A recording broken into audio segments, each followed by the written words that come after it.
Magandang araw, grade 4. So, for today's lesson, we are going to proceed with volume of solid figures. But first, balikan muna natin yung ating lesson last time. We had the lesson on area of plane figures. So again, pag area ang ating pinag-uusapan, ang ating tinutukoy lang ay yung pinaka-espasyo or the space inside the plane figure. Espasyo lang. Kumbaga, hindi natin inaalam yung kanyang kakayanan na ilaman. Kasi yung pinaka-space lang ang ating tinitingnan. Now, when it comes to volume, volume is defined as the space occupied within the boundaries of a three-dimensional space. So, three-dimensional object na po yung ating pag-uusapan. Most likely, mga solid figures o yung mga bagay na pwede na po nating mahawakan. Hindi na lang basta nakikita. Like, unlike area na idinodrawing natin sa papel or sa kung anumang medium na pwede nating pagdrawingan. Sa volume po, it is also known as the capacity of an object. Yung pwede nang lamanin, ito na yung kabaliktaran. Sa volume, we are going to know or to calculate or identify the space inside. Yung espasyo sa loob na ng isang object, hindi na ng isang espasyo na lang or ng isang drawing na lang po. So, yun ang pinagkaiba nilang dalawa. Yun nga nakalagay, capacity, yung pwede niyang lamanin. So, one of the most basic solid figure na ating pag-uusapan is the rectangular prism. So, ayan, kung mapapansin nyo po, rectangular prism has 3 dimensions na po. Nung ating area, ang ginagamit lang natin ay width saka length lang. Kasi ito lang yung kailangan natin, itong face lang na to. Now, 3-dimensional na po ito. In drawing, makikita natin na meron siyang depth or width at meron siyang height. So, kung gagamitin natin siya in real life, pwede nating isipin na ito ay isang kahon. And pag sinabi po nating volume, ang ating gagawin is aalamin natin gaano karami yung pwedeng ilaman nitong kahon na to o nitong container na to in real life. So that is volume. So, pakikopya nyo po muna yung definition kanina ng volume at yung ating visualization ng figure na rectangular prism. So, paano nga ba? What are the ways that we can identify or calculate or know the volume of any solid figure or ng mga solid figure? So, meron, halimbawa natin na ito yung box or yung kahon na nasa ating drawing. So, halimbawa, ito po yun. Now, para malaman natin yung kanyang volume, pwede natin tong salinan ng tubig. Lalagyan natin ng tubig and then pag napuno siya, yun yung kanyang volume. Pwede tayong gumamit ng beaker o kaya ng pitchel na may panukat para malaman natin gaano karami bang litro ng tubig. Di ba pinag-usapan natin, volume nga is the space inside or the capacity of the object. So, pwede nating malaman yung kanyang volume kung lalagyan natin siya ng mga bagay na magpapapuno sa kanya. Di ba pag nilagay natin yung tubig sa kanya, wala nang espasyong matitira. Yung hangin sa loob niya, yung space sa loob niya is tubig na ang nilaman. Pwede rin naman natin gamitan ng mga irregular objects. Kaya lang, tingnan natin kung ano ang pinagkaiba. Kapag tubig ang nilagay natin, mauubos talaga yung laman. Pero pag gumamit tayo ng bola, kagaya po nito, so pansinin natin, ito po yung example ng isang bola. Pansinin natin, kapag nilagay ko yung bola, naipasok ko po ba sa loob yung bola? Yes.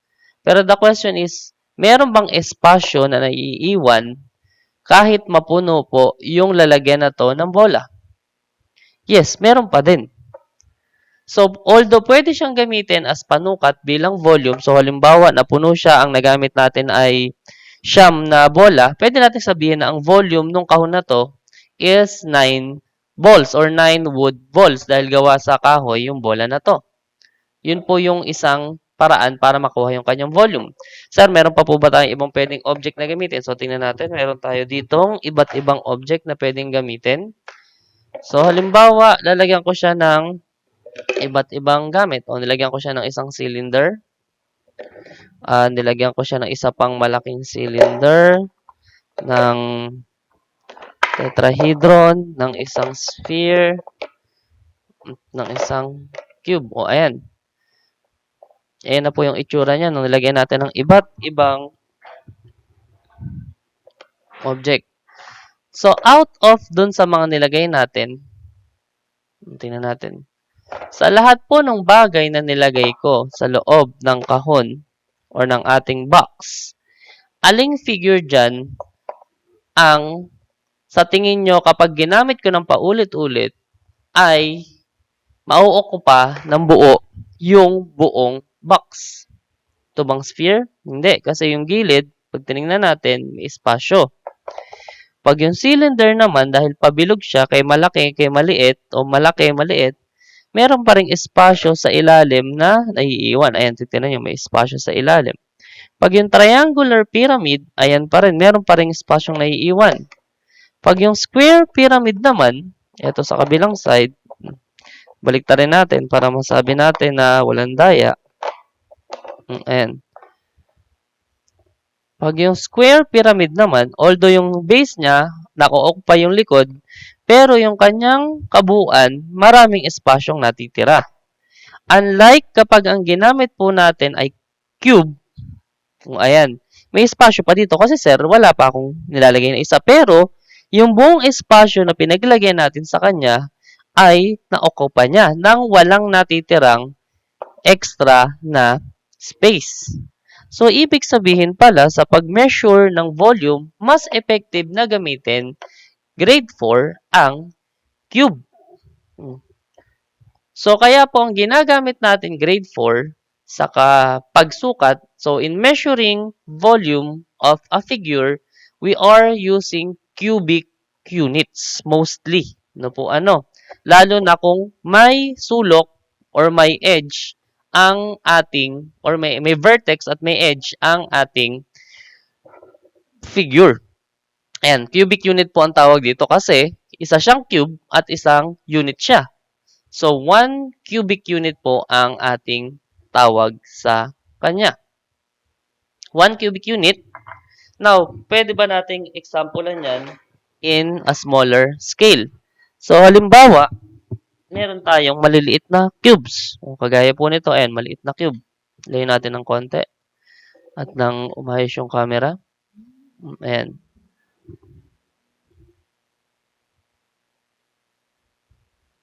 Medyo blurred.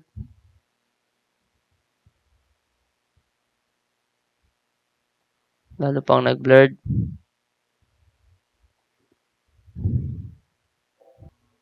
Ayan, so, maliit tayong cube.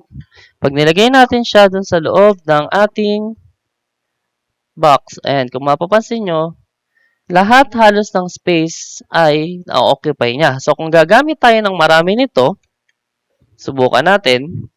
O, ito, meron tayong stick na binubuo ng 10 cubic unit.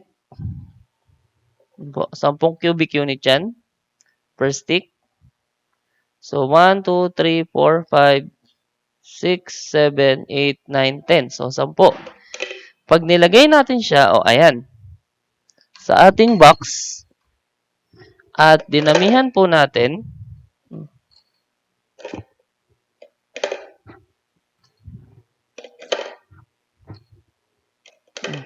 so, kung mapapansin nyo, na-occupy niya yung buong side na to nung ating box. Kaya lang, kailangan pa natin ng maraming ganito para mapuno yung buong box natin. Now, pag napuno natin siya, ano ang magiging itsura niya?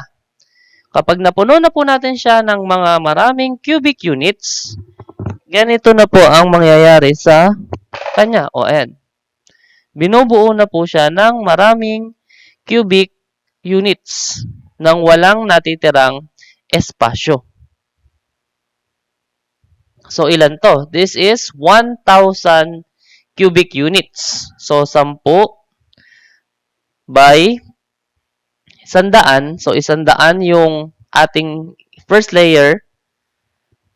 200, 300, 400, 500, 600, 700, 800, 900, 1,000. So, ito po ay 1,000 cubic units. So in short, ang ating box, kung mapupuno daw natin ng cubic units na binubuo ng 1 centimeter cubic units, ay aabutin ng 1,000 cubic units. So yun po yung paggamit ng pagbibilang, yung counting method. Kung i-visualize natin o lalagyan natin ng isang object, ang isang bigger object, maliliit na object, lalagay natin sa mas malaking object para mabilang or malaman yung laman niya, yun po yung way. So, para walang matirang spasyo, ang gagamitin natin ay cubic units or cubes para po walang matirang space. Ulitin ko, applicable lang po kung yung object din ay meron ding edge at meron ding vertex. Pero pag ang object natin ay pabilog, hindi natin magagamit yung technique na to na pagbibilang. So, paano naman kung hindi natin pwedeng bilangin? Paano kung nakadrawing lang? So, gagamitan na po natin yun ng calculation. So, pumunta tayo dun sa calculation part.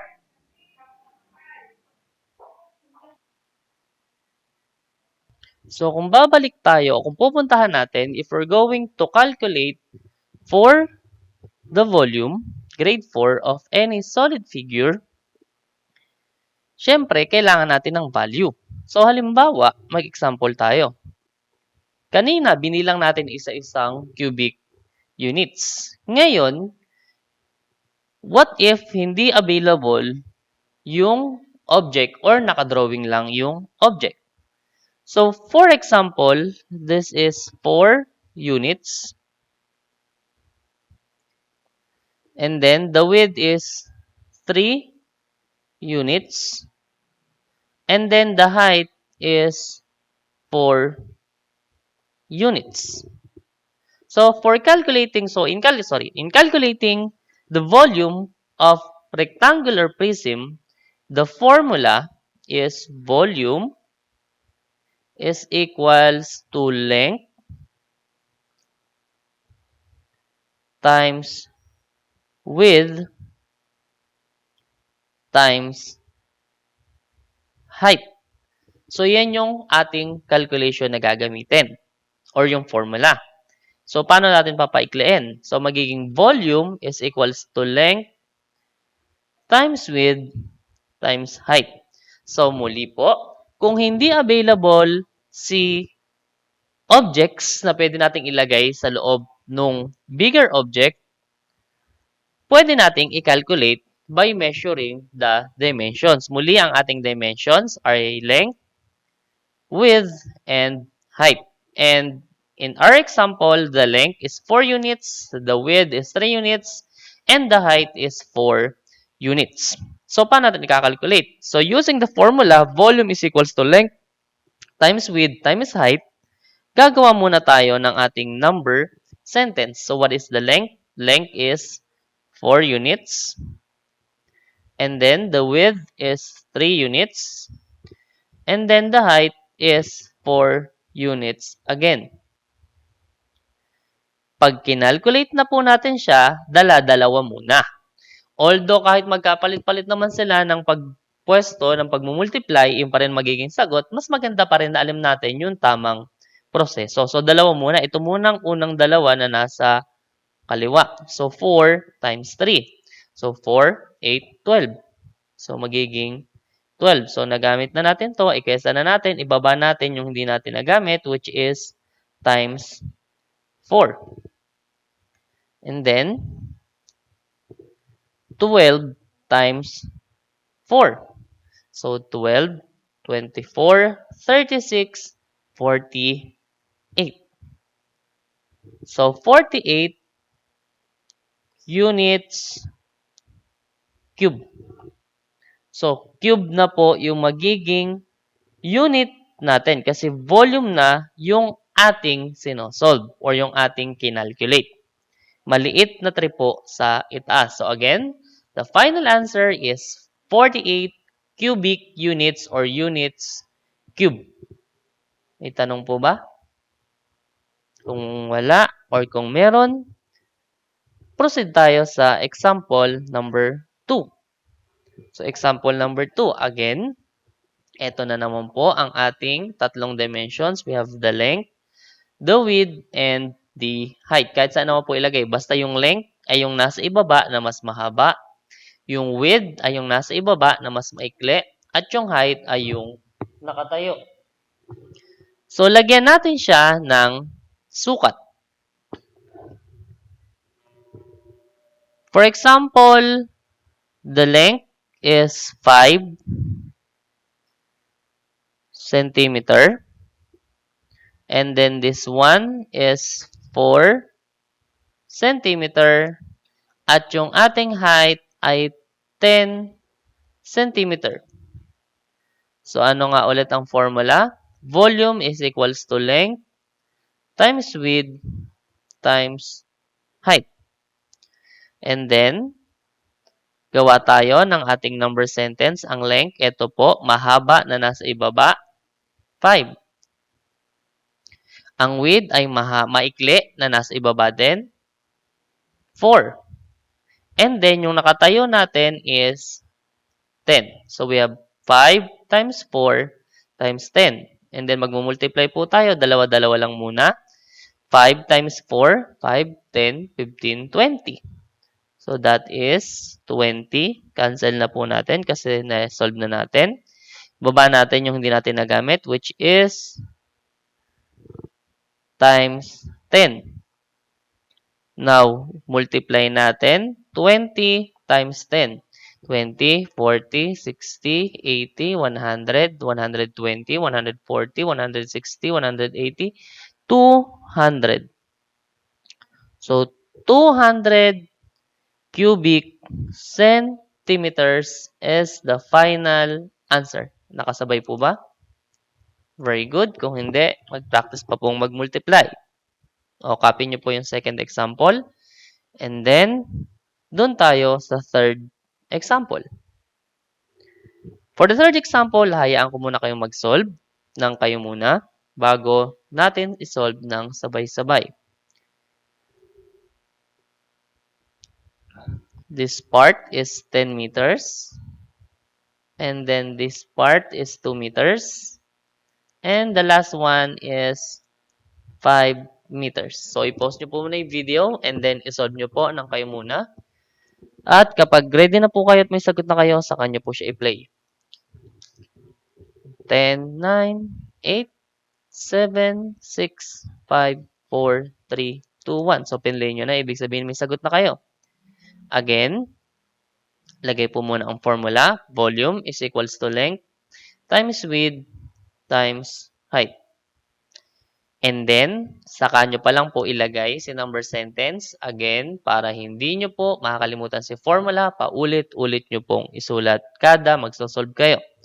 So, length ay itong mahaba na nasa ibaba. That is 10.